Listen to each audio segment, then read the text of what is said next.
How can I decide what's right when you're clouding up my mind? I can't win your losing fight all the time. Nor could I ever own what's mine when you're always taking sides. But you won't take away my pride. No, not this time.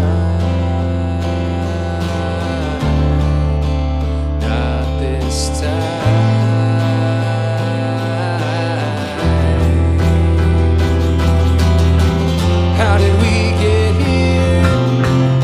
And I used to know you so well.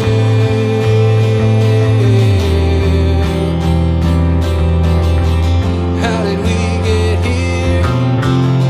Well, I think I know.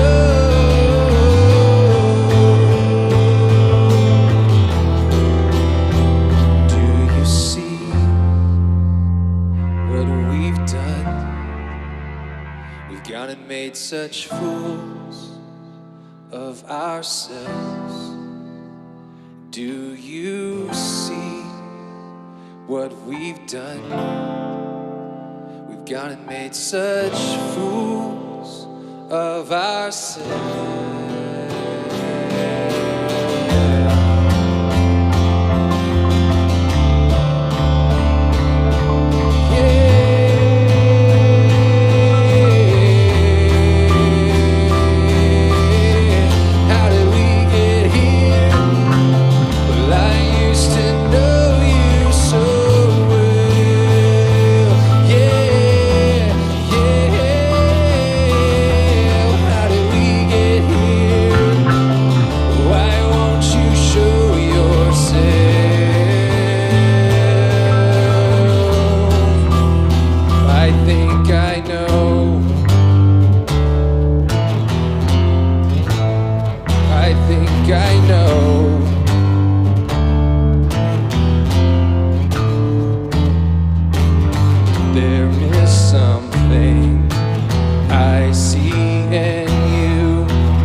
Everybody, welcome to Current today. How you guys doing out there? Awesome.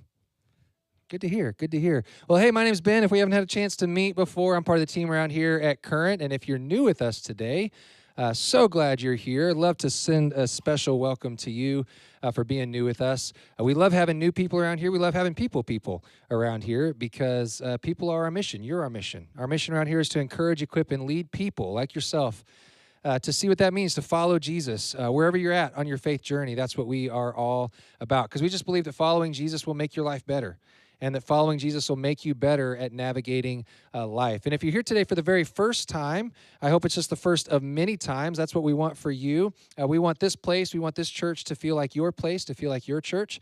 And so one of the best ways you can find your people, best ways you can get connected, is by pulling out your phone and going to your camera app and scanning this QR code that's on screen behind me. And when you do that, it's going to take you to a place on our website. And the very first link there says, I'm new. Go ahead and click that I'm new link and tell us a little bit about yourself. We'd love for you to do that. If you're watching online, you can just go to new.mycurrent.church. It'll take you to the same exact place. And if you've never taken this step, like maybe you've been here for a couple months now, you've just never taken this step, love for you to do this. And here's why. For everybody that does this and just shares a little bit of information about yourself with us, we're going to share a lot of information about us with you and how you can get connected. And we'll send you a gift in the mail. Just for doing that, we'll send a little $5 gift card to one of our favorite local establishments here in town. So, love for you to take that step if you haven't done that before. And listen, today we have a very special service. We're doing things a little bit unique. We're kind of pulling things back a little bit more than we usually do. We're going acoustic style. How's that sound? A little acoustic Sunday for you, me and Melody. Look at that. So Melody and I, we're going to lead you guys in a couple songs in the same style of the one we just did. And then we're going to jump into part 2 of a series that we started last week called You'll Be Glad You Did. In fact, in the song that we just sang, there's a line in there where I sang that, this line, I said, do you see what we've done? We've gone and made such fools of ourselves. And here's what we want as part of this series. We don't want you to go and make a fool of yourself. That would be silly. And so we want to help you not make a fool of yourself and make good decisions. So we're providing some timeless advice throughout this series, timeless advice for whatever troubled times you might be walking through in your life. And so we're going to jump into that message in just a second. We're going to hear from Andy Stanley, who is the lead pastor of North Point in Atlanta, Georgia, with whom we have a relationship with. We're part of a network of churches that come out of that church. And so, in fact, this week I got to go to Atlanta, and I spent a few days down there at North Point, and I sat in a room with about 100 other pastors of churches that are right here in our network as well. And it was really cool. We got to hang out with each other, encourage one another. We got to actually hear some from Andy himself, and he shared his heart with us just in that really kind of cool setting in that room together. It was really cool. So ask me about it later. But what's really cool about the network is that from time to time we get to benefit from content from our network. And so that's what we're going to do today. We're going to benefit from some of that content. So we're going to be together for about an hour. And like I said, we're going to start with a couple of songs. So what I would love to do is I would love to invite you to stand. And as you do, find somebody around you and just say hello to them and greet them and welcome them to Current today. And we'll get going.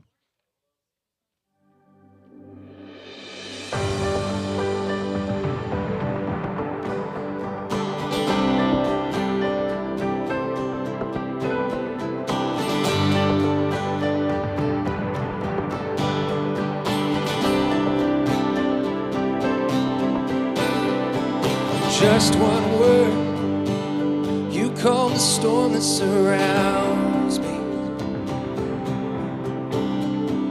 Just one word, the darkness has to retreat. Just one touch, I feel the presence of heaven.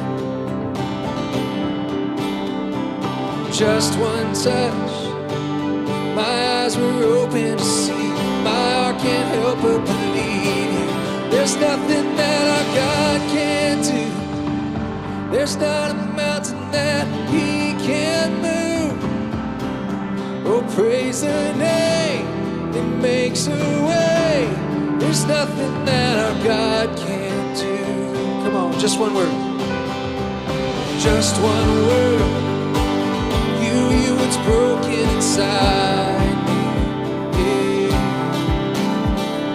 Just one word, and you revive every dream. Come on, let's dream together today. Just one touch, I feel the power of heaven. Just one touch, my eyes were open to see. My heart can't help but believe it. There's nothing that our God can't do. There's not a mountain that He can't move. Oh, praise the name, it makes a way. There's nothing that our God can't do. Oh no, there's nothing that our God can't do.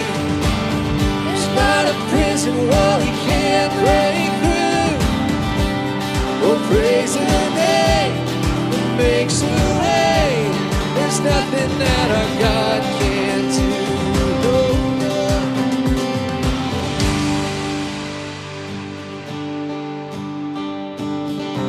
Come on, let's believe for big things today.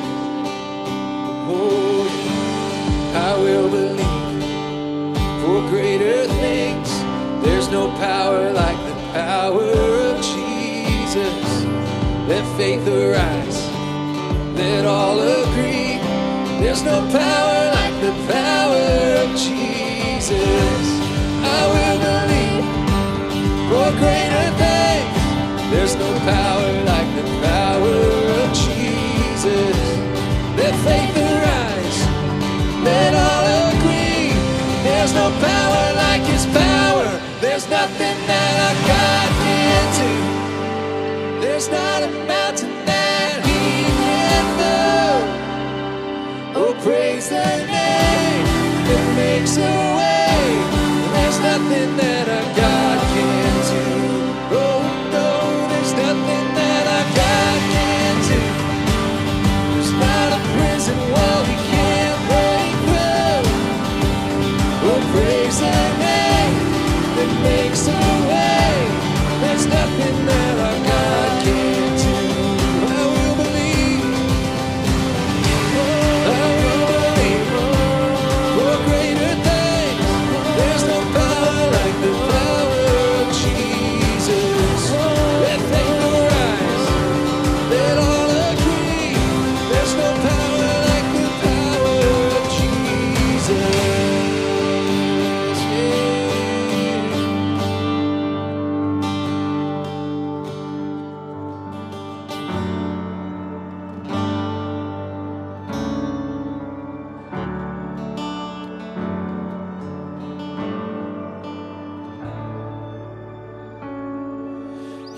don't just tolerate us, you don't have somewhere to go.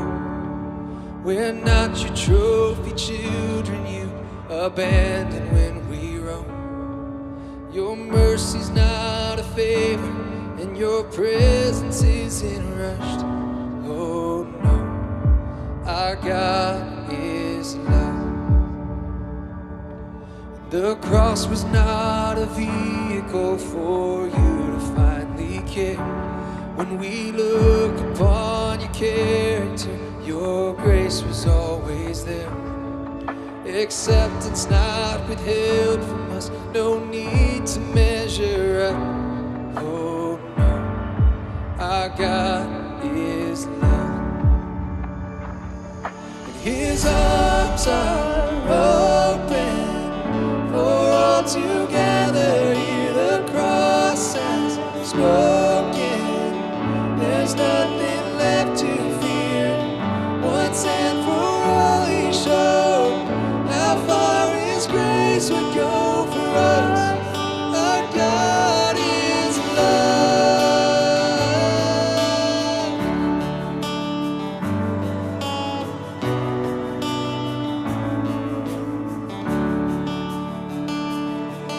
How vast the Father's heart for us, we'll never reach the end.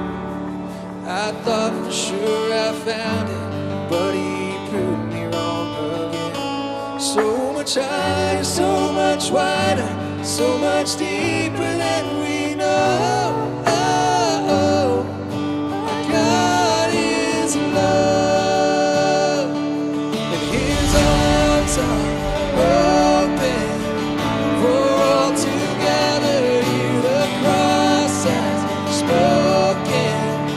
There's nothing left to fear. Once and for all he showed how far his grace would go for us. Our God is love. Whatever picture I am isn't big enough. Whatever picture I am isn't good enough. Whatever picture I am doesn't sum you up. Couldn't sum you up. Whatever picture I am isn't big enough. Whatever picture I am isn't good enough. Whatever picture I am doesn't sum you up. Couldn't sum you up.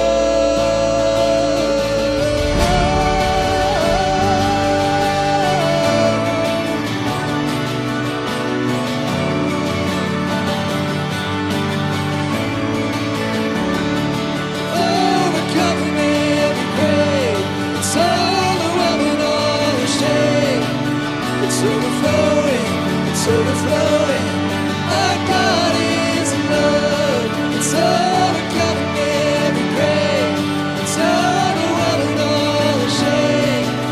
It's overflowing, it's overflowing. Our God is love. It's overcoming every pain, it's overwhelming all the shame. It's overflowing, it's overflowing. Our God is love.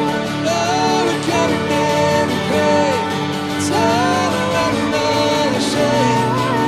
It's overflowing, it's overflowing. Love.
Hey, it's so good to sing that with you guys together today. You can go ahead and take your seat.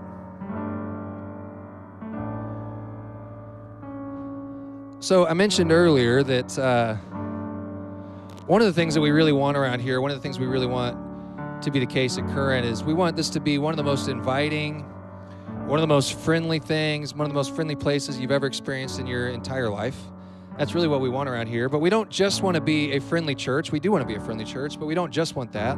We want you to actually have a friend in church. We want you to be able to find some people that you can do life with. And one of the best ways you can do that is by simply coming every week, by making a habit of being here and meeting people and finding friends, finding people to do life with. That's a great first step. A great next step after that might be to find a community group, find your people where you're getting connected in that way. We got some community groups going. I think that's a great way to find your friends as well. But in my opinion, one of the best ways that you can find friends in a friendly church is by finding your team, finding a group to serve with, finding a group of people to do life with and do ministry with on a regular basis. In fact, one of my good friends and one of my favorite guest service volunteers, all of you that serve in guest services are my favorite, but sometimes I just like this guy a lot, is Josh. He's one of our best volunteers around here. This is what he said about serving. He says, "I love serving at Current in all sorts of areas. It gives me a chance to meet new people and help spread the news of Jesus." He goes on, "There's no better feeling than serving others and putting a smile on their face." And this is what I'll tell you just about finding your team, finding a place to serve, and getting connected with friends. I'll tell you this, and I think everybody, not just Josh, but I think a lot of people that serve would probably say the same exact thing. Serving other people will probably change you even more than it changes the people that you're serving. If you're serving in a kids environment, it's going to change you just as much, maybe even more, as you're helping change the lives of kids. As you're greeting people at the door, it's going to change you maybe even more than it changes the people that you're serving. So we have a team of people that would love to help you get plugged in and find your place to get connected and get involved in a deeper way and help you find your people. So again, the best way to do that, pull up your camera app on your phone, scan this QR code that's on screen, and maybe on screen. There we go. Scan this QR code that's on screen, and it's going to take you to a place where you can, it's going to take you to the same page, by the way, and then just click on the link that says serve on that page. If you want to just go directly there, if you're watching online or in the room, you can go directly there by going to serve.mycurrent.church and just pick one or two areas. There's several areas where you can get involved and find your people, find your friends, and make a big impact here at our church. But pick one or two areas that you think you might be interested in, and somebody on our team is going to reach out, and we're going to get you connected. And you're not committing to anything. You're just saying, hey, I'm curious. I'm interested. What would this take for us to do this? And by the way, for everybody that serves, I know there's a number of you out there that serve in some capacity. You're part of our team in a deep way. We have an opportunity coming up for everybody on our team to be inspired, to be motivated in a way that helps our church, that helps Current go further, faster in our community into 2024 and beyond. So next year, there's a very special opportunity coming up, and I want to give you just a little bit of a sneak peek at that. So watch this video.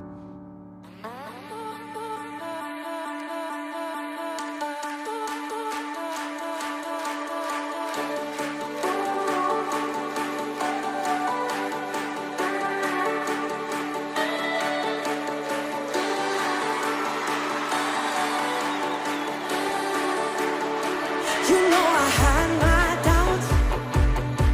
I thought the fire went out. The old winds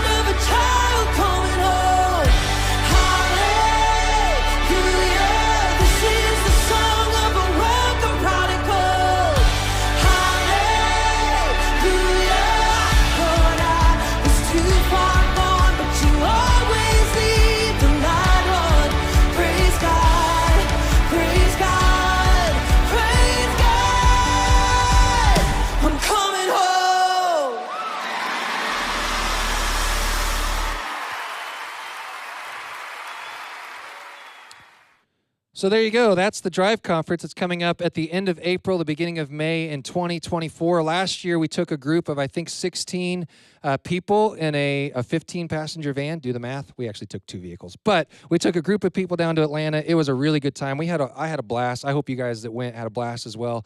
And it's coming up again. They do it every 2 years. And so it's coming up in April, May 2024. And I'd love to take a big group of us there as well. In fact, if you watch that video and you look really closely, you might, if you slow it down, see some of us in the background of some of those videos. So cool stuff. Anyway, if you're interested in some information, you can scan the QR code that's on screen, or you can just stick around, because here's what I'm going to do. As soon as service is over today, right here on this little landing, if you want to just come down right here and you just want a little bit of information about Drive Conference, I'd love to tell you about it right here on this landing. So I'll remind you of that at the end of our time together. So at this time, we're going to jump into part 2 of our series, You'll Be Glad You Did, with Andy. Go ahead and watch the screen. Hey everybody, Andrew Stanley here. We are out and about for the You'll Be Glad You Did series. We're giving out free advice, and also I'm hoping to get some free advice. So, really hoping that we'll be glad we did this.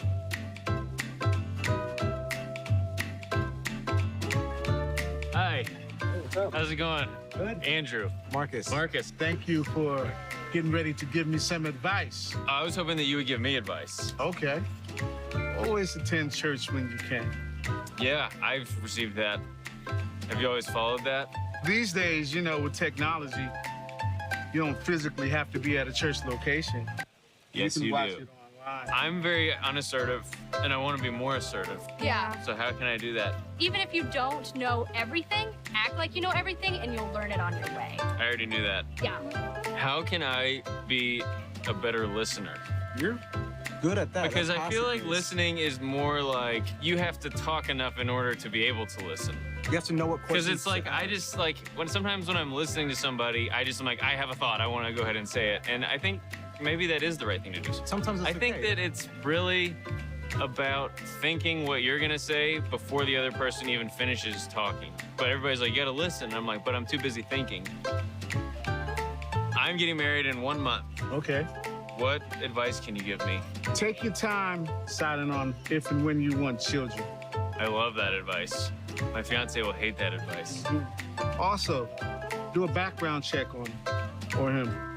I had not thought of that, but it seems like that could solve some huge problems down the road. What colleges do you think are the best? I was at a homeschool convention. I don't really want to get into why, and they were advertising virtual from home college. So you kind of go your whole life. You get born and go to your house, your baby, and you do homeschool, right? And then it's like, oh no, homeschool's over. Got to go to college into the real world. Not so fast. Virtual reality college. You do that from home.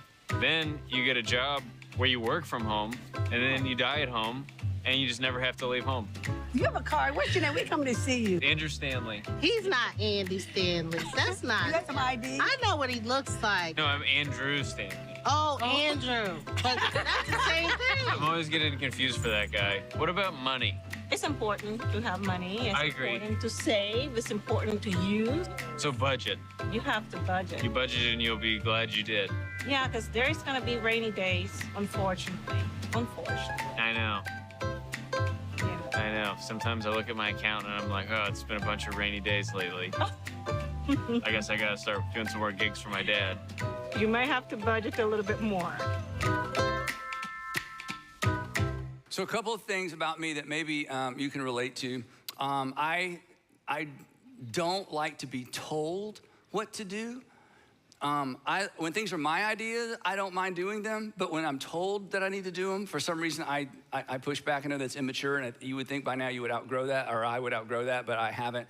And I don't like to be told I have to do something. Again, if it's my idea, but the moment somebody says, you have to do something, or we have to do this, or Sandra's like, tomorrow night we have to. As soon as I hear we have to, I push back. The other thing is I tend to think that my way is a better way of doing things, even when it's something I've never done before, which is very problematic. So all that to say, it means that I'm human. Any other humans in the room? Do we have any other humans in the room that just still haven't outgrown, being told what to do? You think after about 16 it's like, oh yeah, I should just say yes and go along. The other thing, maybe you can relate to this, is I don't like to read instructions. which means I have to redo things oftentimes if they can even be redone after I have done them wrong because I wouldn't read the instructions. It's why I can't cook. Sandra says all the time, look, anybody who can read instructions can cook. And I'm like, I know, but I just can't follow instructions very well, and it's why I can't cook. And then last thing, maybe you can relate to this, and this is your season of life. We've been married 34 years, but when we got engaged, somebody started talking about premarital counseling, and it wasn't such a big deal way back then. And I remember thinking, like, and back then it was all guys, it's like, so we're gonna go sit and some guy that I don't even know is gonna tell me how to run our relationship? I don't think so. And besides that, marriage, I mean, how hard can this be, right? But we did do premarital counseling, and I'm so glad we did. And Sandra is so glad that we did. And today we are in part 2 of our series, You'll Be Glad You Did, Timeless Advice for Troubled Times. Now, we've all lived long enough, most of us are adults, we've lived long enough to have made some decisions and developed some habits, I should say, that we're glad we did. And we've also lived long enough to have made some bad decisions and developed some bad habits that we wish we hadn't. All of us have stories. All of us have stories that end with, I'm glad I did. All of us have stories that end with, I wish I had. We all have stories that end with, I'm glad I didn't. And we all have stories that end with, I wish I hadn't. So what we're doing in this series, if you missed part 1, is I'm just gonna give you, I'm offering unoriginal, all of this is unoriginal. I may have phrased it in new ways, but none of this is original with me. I'm offering unoriginal, you'll be glad you did advice. This is just advice. These are not moral imperatives or ethical imperatives. These are not rules to live by. But this advice, if you take it, will keep you from breaking some rules that have the potential to break you and have the potential to break your heart and have the potential to break the hearts of the people that you care about the most. Now, this advice, we said this last time, is like the advice you give. All of you have given somebody advice along the way, whether they've taken it or not. We love to give advice. And you'll notice the advice that you give, this advice is like the advice you give. It sort of sits between the rules, okay? This advice sits between the rules. This isn't right versus wrong, moral versus immoral, ethical versus unethical. It actually resides in the realm of wisdom. This is wisdom advice, and generally that's what advice is. It's not, should I break the law or not break the law? It's never that clear. It's wisdom. And wisdom, and our working definition for wisdom is simply insights informed by the knowledge that life is connected. Insights that are informed by or fueled by the fact or the observation or knowledge that life is connected. And by life is connected, we're talking about that one thing leads to another. You can make a decision or a series of decisions in one season of life that impacts or shapes or determines what happens in the next season of life. Life is connected. That one thing leads to another. That today's decisions show up in tomorrow's realities. And that's what wisdom is. Wisdom is looking at the dilemma, looking at the problem I'm trying to solve, looking at the options before me and asking what's the best option for me in light of the fact that life is connected and this decision will have an impact that may follow me perhaps the rest of my life or at least into the next season of my life. My past is in some way going to show up in the future. Now, of course, this is the lesson that every parent tries to impart to their children, but for some reason as adults, we don't think sometimes it applies to us or we just lose sight of the fact of how much it applies to us. So that's the introduction. Today I want to jump in. So today's You'll Be Glad You Did, timeless, unoriginal advice is just one word. And the word is listen, which is very odd advice to give to a group of people sitting quietly in rows facing forward. I realize, okay? You don't have much choice. And I also realize that without context, because some of you are already thinking this because you're smart people, you're way ahead of me. Without context, this isn't necessarily always good advice. But we're mature, so let me couch this because you know where I'm going with this. If we're honest, no one has to tell us or advise us to listen to what we want to hear, right?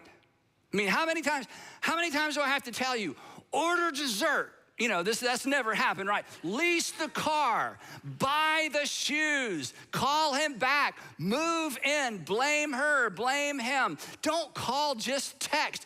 Don't apologize, it wasn't your fault, right? I mean, nobody really has to lean in and advise us, because when we hear things we already want to do, it's like, absolutely, that doesn't take listening skills because confirmation bias is strong in all of us. Nobody has to say, listen to me when we're hearing something that we wanted to hear and, basically moves us in the direction we were already moving in. We don't lean into advice that feeds an appetite because nobody needs to advise us to follow an appetite. We just do that naturally. But it's pausing, it's unfolding, uncrossing our arms, and agreeing to listen to what we don't want to hear. That's what we're talking about. That's the challenge. That's today's advice. And that is maturity. When you are willing to listen to what you don't want to hear when you need to hear it, that's maturity. You know what that does for you? And this should cause all of us to just embrace this immediately. This puts you ahead of the pack. This puts you ahead of everybody else. It keeps you out of trouble. It ensures that you're going to write a story that you will be proud to tell to your children and your grandchildren. That's what this does for us. But the reason we have to talk about it is because it's not natural, right? I mean, as I said a few minutes ago, I still kind of hang on emotionally, I think, at times to my adolescent ways in terms of I just don't want to be told what to do. And once I have an idea, I don't really want to hear the information that makes it sound like a bad idea because I want to do what I want to do. Natural is tell me what I want to hear. In fact, I gravitate to these people, don't you? I gravitate to this advice. It makes me feel smart. It makes me feel secure. It just confirms my bias, right? So don't, if you're not going to tell me what I want to hear, then just don't tell me anything at all.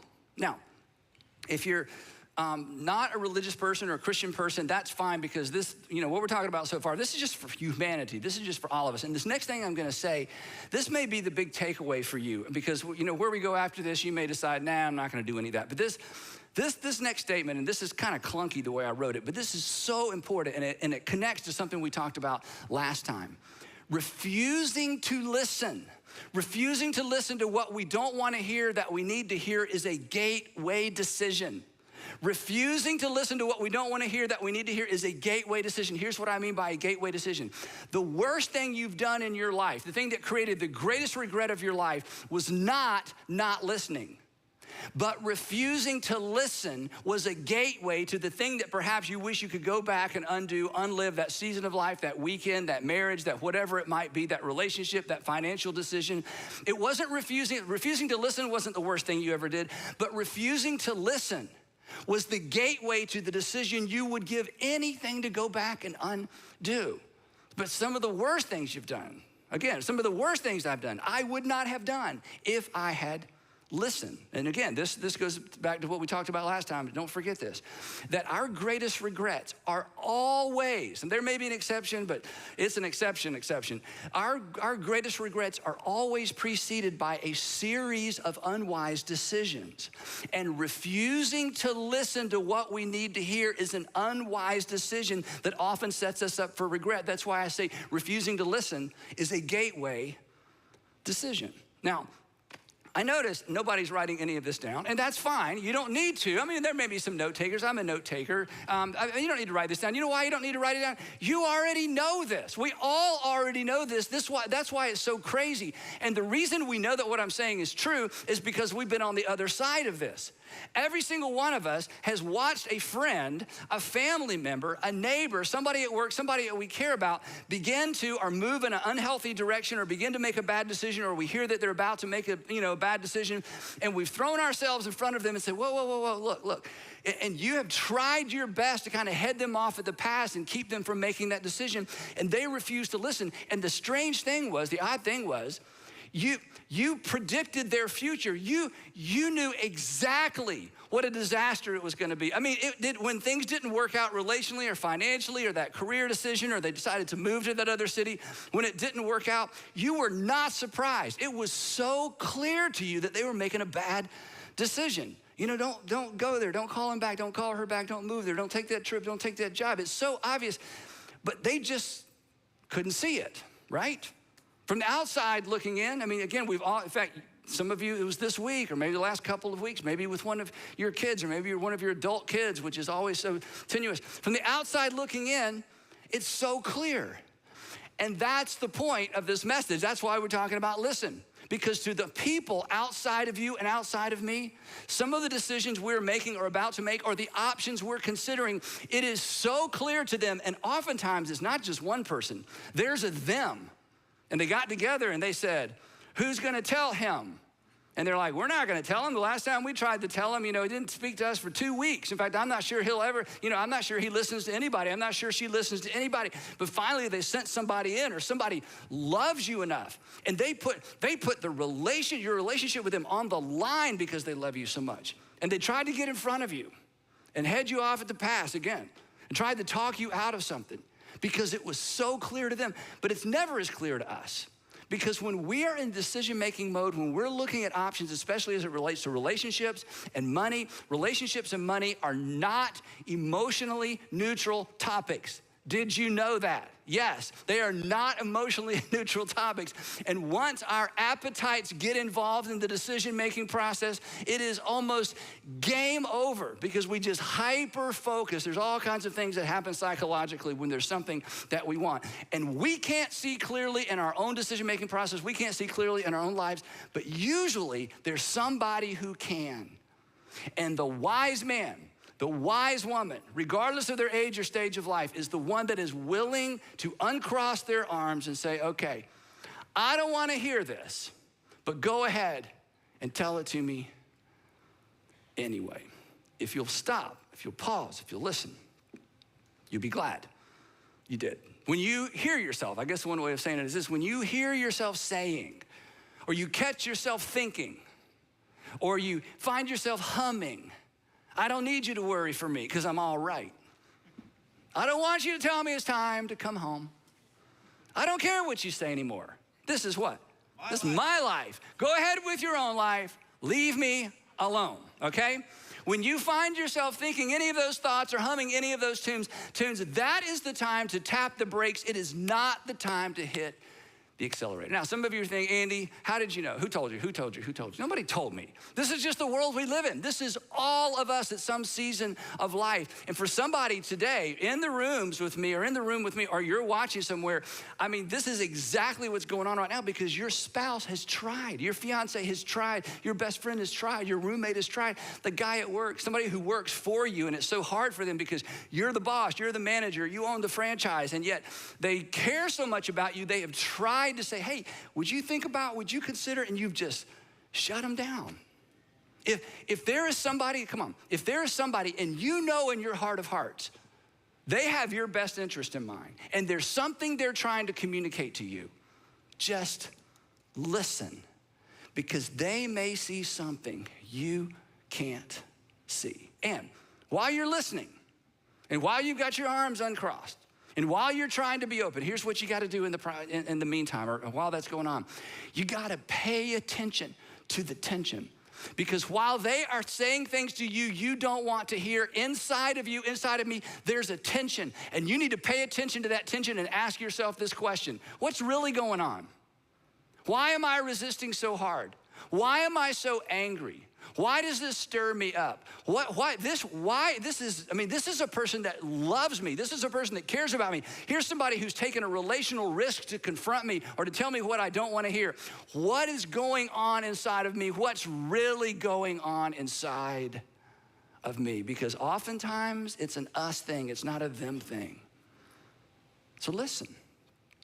When King David, he was the second king of Israel, ancient Israel. When King David died, his son took the throne. You probably know this sequence of events if you grew up in church or around church or just ancient history. His son's name was Solomon. And when Solomon became the king, he was a whopping 20 years old. Prefrontal lobe development, and he is the king. Don't think too much about that, right? But fortunately for Solomon, he was smart enough to know and wise enough to know that he did not have what it took to be a king at 20. He was wise enough to recognize, and here's the key, and humble enough to admit he didn't know what he was doing, that he needed help. So his biographer actually documents a prayer that Solomon prayed and documents what happened in response to that prayer. And there's so much packed in here, and this is such a great model of the posture that all of us should live with regardless of how long we've lived. Here's what his biographer said that Solomon prayed. Here's his prayer. Now, Lord my God, you have made your servant king. First of all, this is a huge recognition. The people didn't make me king. You made me king. I'm king because you are the sovereign God who controls the destinies of all people. You have made your servant king in place of my father David, but I'm I'm only a kid. I'm only a child. I mean, the humility and the recognition is remarkable. I'm only a little child. And I don't know how to carry out my duties. I don't know how to be king. I mean, this is the perfect start. This is the right posture. In fact, this is the posture we should all maintain throughout our lives. I only know what I know, but I don't know everything I need to know. Then verse 9, we're skipping to verse 9, says this. So here's his prayer.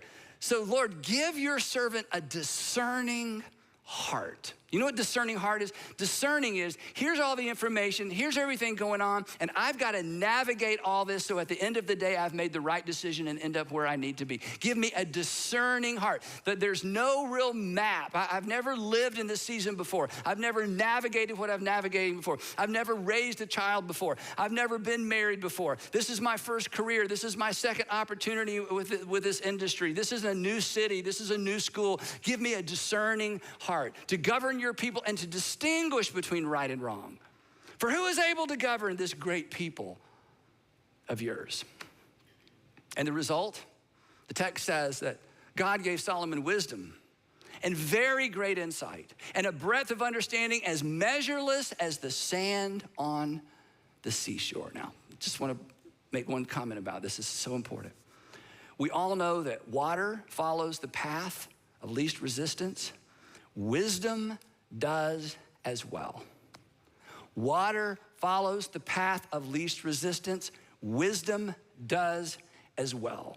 And the least resistance when it comes to wisdom is humility. The recognition that I don't know everything I need to know, that I don't necessarily have it all together, that this is a new season for me. Humility equals receptivity. Pride always equals resistance. I don't need to hear that. I know that. Yeah, I've heard that before. Thank you, but you've never walked in my shoes. Thank you, but no thank you.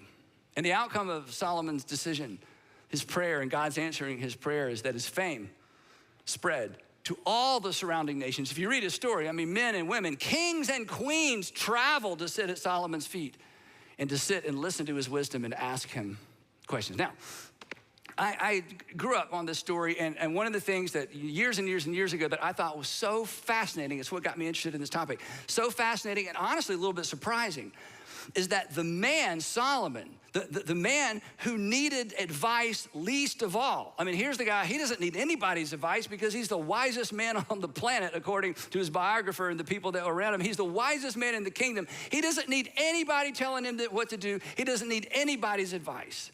But he wrote more about seeking advice and the consequences of resisting advice than any other ancient writer or philosopher, and more than any other author of any of our scripture. Because in his extraordinary wisdom, he understood the value of wise outside counsel. Here's just a few statements that you find scattered throughout his Proverbs. Instruct the wise, and they will be wiser still. In other words, nobody's ever old enough and wise enough to not need outside counsel or not need outside input. That the wise person, this is important, the wise person is always a learner. They're never the expert to the point where they don't need any more expertise or any more outside counsel. The wise person is always in learning mode. They resist the temptation and the tendency to do this. They resist the temptation to say, hey, I'm gonna wall people out because I think I know everything I need to know. He says this, a wise person will hear and increase in learning, and a person of understanding, this is so powerful, will acquire or will seek wise counsel. A wise person seeks out or acquires input from the outside. They don't wait to be told, and they don't have to be sold. They don't wait to be told, they don't have to be sold. They actually seek it out. They actually invite it in. They ask for it. They don't wait for people to say, hey, I need to talk to you about something. It's real important. It's gonna be a little bit awkward. You might get mad at me. They're like, no. I just bring it on. Now, here's an observation as it relates to input from the outside, okay? This is a little bit harsh, but when we don't want it, is when we need it. Let me put it a different way. Do you know how to know, how you know when you need outside input? When you don't want it. The moment you don't want it, that's how you know you need it. I don't know if I really need outside input or not. Well, do you want it? No, you need it. That's how you know, okay? And again, when you think about those people that you tried to advise, that you tried to counsel, that you tried to get in the way and keep them from making a decision you knew they were gonna regret, they so needed it. But when they needed it, they didn't want it. It's when you don't want it is when you know you need it. And maybe that's you today. Maybe you're wondering, again, who told you? This is just common to all of us. And at least I can just speak for, me and my age and season of life. So far, it has not gone away. In fact, I don't even think it's any better. I have to resist and fight it every single time. Solomon continues, he says, this is harsh. The way of a fool is right in his own eyes.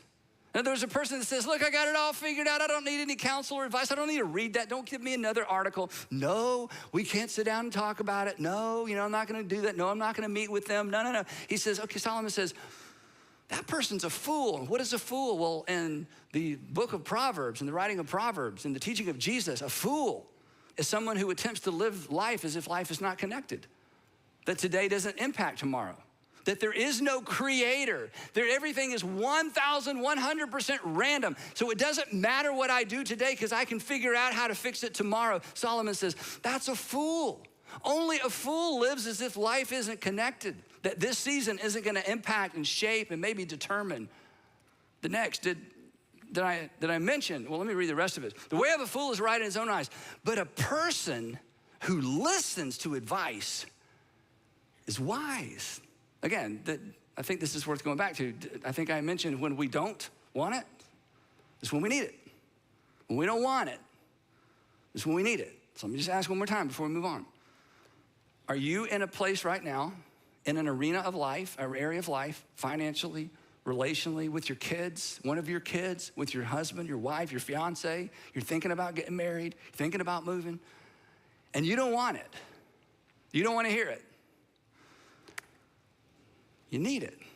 In fact, let me just ask you a different way. What do you intend to do that you don't intend to share because you don't want to hear? What are you intending to do that you don't intend to share because you don't want to hear? Because, and we've all been here, because we already know what they're going to say. And you just don't want to hear it. You don't want to hear it again. You don't want to hear it from somebody else. What are you planning right now, financially, relationally, professionally, academically, whatever it might be? What are you planning right now that you're not planning to share because you don't want to hear? Let me tell you what you're doing that you don't know you're doing. You are masterminding your own regret. You are planning a party you are not going to want to attend. You are planning. It's not accidental. When you get there, you can't say, I don't know how this happened. I can't believe this happened to me. How did I get here? No. You are planning it. You are planning it. Step number 1, I have a bad idea. Step number 2, I'm not going to share it with anybody. Step number 3, because I don't want to hear it, I'm going to do what I want to do. And then you're going to have a regret. And let me say one more thing about this. I know I'm really pushing. It means you're selfish, and you don't want to be selfish. You don't even like selfish people. You do not think you're a selfish person, but let me just say, if you are planning something that you're not willing to share because of what you don't want to hear, you are selfish, because when your regret shows up, when that season comes, when you reap what you've sown, it's not just going to impact you. It's going to impact the people that depend on you. It's going to impact the people who love you. It's going to impact the people that when things aren't going well for you, they have a hard time sleeping at night because they love you. And to not factor that in and to not consider that, it means you're selfish. It means we're self-centered. It means, going back to what Solomon said, this is the big picture. It means we're trying to live our life as if life is not connected. Not only does today impact tomorrow, your decisions impact the people around you and the people who love you and most and care for you most, because not only is life connected, you're connected. So what are you intending to do that you don't intend to share because you don't want to hear? You are masterminding your own regret. Moving on. Plans fail. You've heard this one before, I bet. Plans, in fact, you may not have known this was in the Old Testament. Plans fail for lack of counsel, but with many advisors, they succeed. Do you want your plans to succeed? Do you want your marriage to succeed? Do you want your relationship with your children to succeed? Your relationship with your grandchildren? You want this new job to work? You want this second marriage to be the one? You want to get this right? Plans fail for lack of input, but they succeed with multitude of counselors. Here's another one. Listen to advice. Again, this is a hard one. Listen to advice and accept discipline. Do you know what discipline means in this context? It means correction. It means, hey, I'm gonna tell you what I'm thinking about doing, and I just want you to let me have it. Don't hold back. Well, I think that's a terrible idea. That's what I need to hear. I mean, I don't like it. It doesn't make me feel good. It makes me feel kind of stupid, but hey, I wanna hear it. Correction, pushback, feedback. But look at the promise. Listen to advice and accept discipline. And at the end, because see, life is connected. One thing leads to another. You don't live in isolation relationally. And as time goes on, all the dots get connected. And in the end, at the end, you will be counted among the wise. You know what this means? And this should appeal to your ego. It does to mine. In the end, you will appear smarter than you really are. That's very important to me, right? In fact, just a quick story, okay? I have benefited from this whole idea so much. I've benefited from this idea so much. And it's because early on in my life, I was exposed to this kind of teaching, and I just took it seriously. So throughout my life, I have just always tried to invite smarter people into the room anytime I'm making a decision. So for example, this impacts all of you, even if you aren't part of one of our churches. In our organization, we have a board, like we call them elders, but it's a board. They're my bosses. It's a group that they could meet this afternoon and fire me, come in here next week and say, hey, Andy's gone, sorry, you don't get to vote, because it's a small group of people that controls my destiny, and that's how it should be. So we have a board that I answer to. Then we have another team, we call it a stewardship team. Their responsibility, these men and women, look at the organization through the lens of just the finances of the organization. Then I have another group of people, our leadership team, for the whole organization, their staff members. Then I have another leadership team for one of our campuses. And when I meet with people who do what I do, and we talk about structure, how you compare notes, in industry, how you do things. Whenever I explain this to people who do what I do, 100% of the time they say the same thing. They say, that's so many meetings. And I say, no. That is so many wise men and women who have access to me to ensure that we guard and guide this organization responsibly. That's what that is. They make me look way smarter than I actually am. I am the hood ornament that gets all the credit.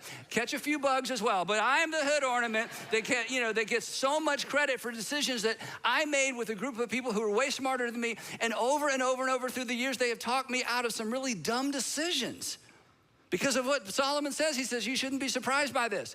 Listen to advice and accept discipline, accept correction, accept pushback, accept, you know what? That's just not a great idea, and here's why. And at the end, once your child's 17 or 18 and leaving home, in the end, when you finally find the person you want to spend the rest of your life with because you've navigated some that you probably shouldn't spend the rest of your life with, at the end of the process, you will be counted among the wise. Isn't that what we all want? And Solomon says, the way you get there isn't by being the smartest person in the room, or even being the wisest person in the room, or being the most educated person in the room. You are the person that is most open to the counsel and the wisdom of others, even when it's uncomfortable, and even when it hurts, and even when it shuts you down. When I was a young leader years ago, I held on to this myth, and maybe you can relate to this, the myth that extraordinary leaders, they gave advice, but they never sought advice. They didn't take it because they didn't seek it, and they didn't take it because they didn't need it. I mean, look at them go. I mean, they were just extraordinary leaders, and I just thought they just are born extraordinary. How do you get to be that extraordinary? And then I had the opportunity through the years to meet some really amazing men and women who've led extraordinary organizations, for-profit, nonprofit, and I've discovered the ones that I have the most respect for, it's just the opposite. In fact, I've had conversations with people who are way more accomplished than me, and they kept asking me questions. I had a hard time getting my question in. They continued to learn. They were wide open. They didn't feel like they had the corner on the market in their industry or on any market. They were so curious, and they listened because they knew what some leaders never understand, that leaders who refuse to listen are eventually surrounded by people who have nothing helpful to say. Leaders who won't listen push the smart, talented, mature people away. And what's true in your organization or in organizational life is true in our personal lives as well. People who refuse to listen are eventually surrounded with people who have nothing helpful to say, or those people decide, I'm not gonna say anything because I tried. Here's something you thought about people you know. Here's something you've said perhaps about people you know. Don't waste your time. Don't waste your time. She can't hear you. He can't, you can talk to him if you want, but he can't hear you. He won't hear you. I tried. They don't listen. You're wasting your time. And if that is true of you, you don't know it. Because nobody's gonna tell you, or they'll try to tell you, but you'll just write them off. So, listen. What does it hurt? Well, it hurts your feelings, right? And it hurts your ego, and it hurts your pride. Me too. But so what? Because at the end of the day, it's the wise who succeed because they're discerning and they navigate life and they navigate parenting and they navigate marriage and they navigate money and they navigate business better because they understand life is connected and they are connected.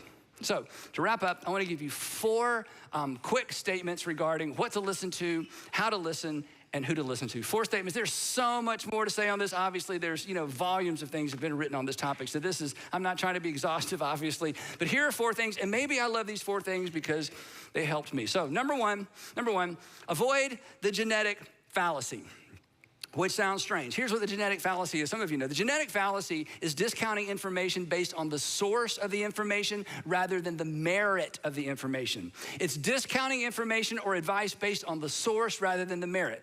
Now, all of us struggle with this. You see somebody and she wants to give you advice and you're like, look at her family. I mean, what's she gonna tell me how to raise my kids? I mean, have you seen her kids? They're a mess, right? We do this. That's the genetic fallacy. In other words, anything she tells me, nothing she says to me could possibly be true or helpful. Look at her, look at the source. That is a mistake. The truth is, and this is kind of extreme, but just, so you'll remember it, bad people can give good advice. Bad people are capable of good advice. Don't buy the lie of cancel culture. And everybody's against cancel culture, but it's so easy to follow. That's what cancel culture is. It's like, no, their marriage failed. I can't listen to anything they have to say about marriage. Look at their kids, look at his business, look at their finances, look at their own health. I mean, you're gonna give me health? I mean, seriously? I mean, it's just easy to go there. Cancel culture, I mean, this cancel culture basically lowers the IQ of the entire culture. That's what cancel culture does. Or to say it, more specifically, if you suddenly forgot everything you've learned from an imperfect person, you would forget everything you know, including your name. If you suddenly forgot everything you've learned from imperfect people, you would forget everything you know, including your name. Me as well. So this is silly. And Christians, we should be so above this.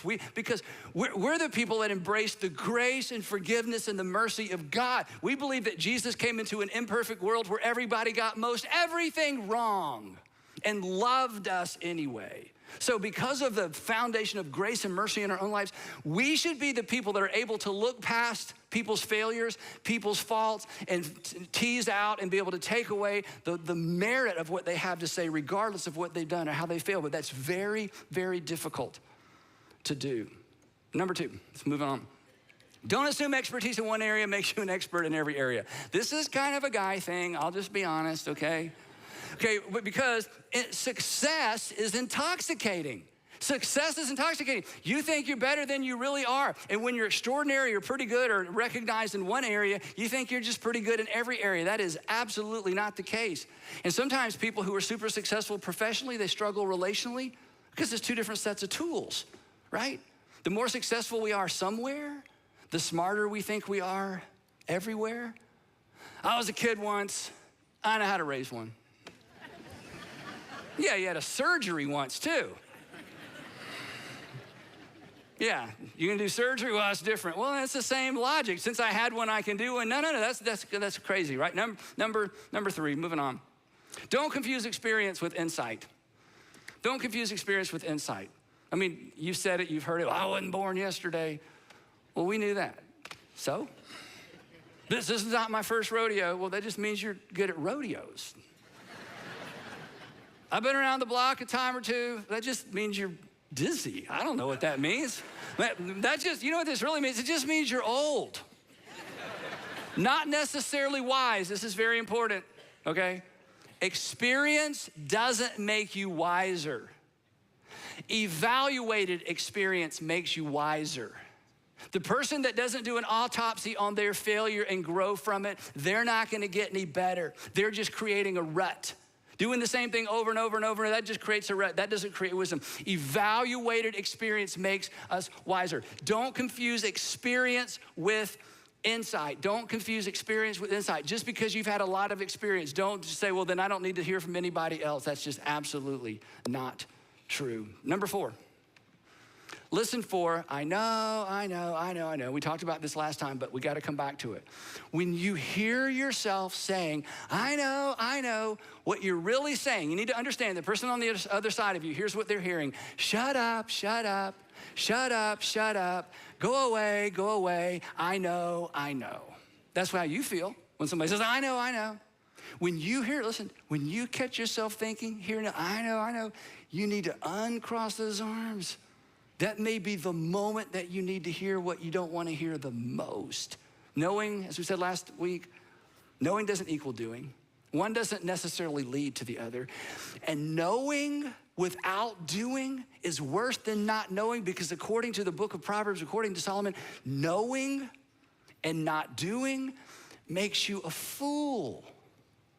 You're living as if life isn't connected. I know what I ought to. I know what the best thing is. I know the wise thing, but I'm just not going to do it. Solomon would say, you're a fool. Again, you're masterminding your own regret. So, wrapping up. We've all said it. We've all thought it. I should have listened. I should have listened. Refusing to listen is a gateway decision. It leads to regret. We've all thought, or we've all said, I should have seen that coming. Odds are somebody saw it coming. And they either felt so shut down they weren't even gonna try, or they tried to tell you and you just wouldn't listen. Or they would have told you they saw it coming if you had or I had invited them into the decision-making process earlier. The bottom line is, for me and for you, somebody can see what you can't see. Somebody can see what you can't see. And somebody who cares about you, who can see what you can't see, why would we not listen? Why would we not just uncross our arms? Why would we not say, okay, I know this is gonna hurt. I know I may have heard this before, but you know what? Just bring it on. So in the words of James, the brother of Jesus, he says we should be quick to listen and slow to speak. And if that becomes the habit of our lives, if that becomes the posture of our lives, we will be glad we did. And the people we love the most, and the people who depend on us the most, will be glad we did as well. And we will pick it up right there next time in part 3 of You'll Be Glad You Did, Timeless Advice for Troubled Times. Let's pray together. Heavenly Father, it's easy to stand up here and talk about, but my pride, it just rises up every time. It's so foolish. So Father, for the man or woman, they feel like, oh my goodness, who told him? Just give them the wisdom. Just give them the wisdom not to, close their computer, turn off their television, walk out of the building and just try to put this behind them. Give them the wisdom to embrace it, because who knows what's on the other side of that decision they're considering. Father, for those listening today who are like, oh, I'm so glad somebody else heard this, I pray that we would all pause and say, yeah, but what did I need to hear? So wherever this lands with us, give us the wisdom to know what to do, and give us the courage and the humility to do it. In Jesus' name, amen. So here in a minute, on your way out, there's going to be some questions on screen. You might take your phone out and take a picture of them. There's some great discussion questions. You might talk about them on your drive home, or maybe over lunch today, or sometime later this week with some people. Might be a good way to get some good advice from some people in your life.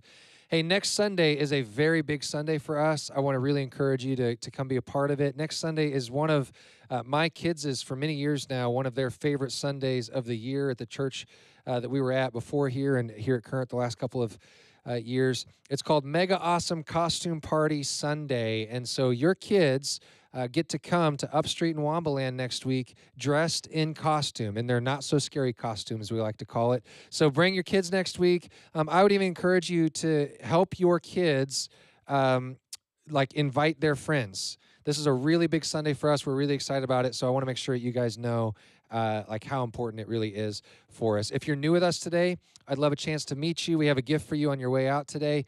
And also, don't forget, if you have any interest or you're just a little bit curious, what's the Drive Conference all about? I think I might be interested. Tell me more. We'd love to take a group down there in April and May. So we're going to meet right here on the landing at this time. You guys have a fantastic week. We'll see you back here next Sunday for part 3 of You'll Be Glad You Did and Mega Awesome Costume Party. We're going to have some fun in here as well. So don't miss that. We'll see you then.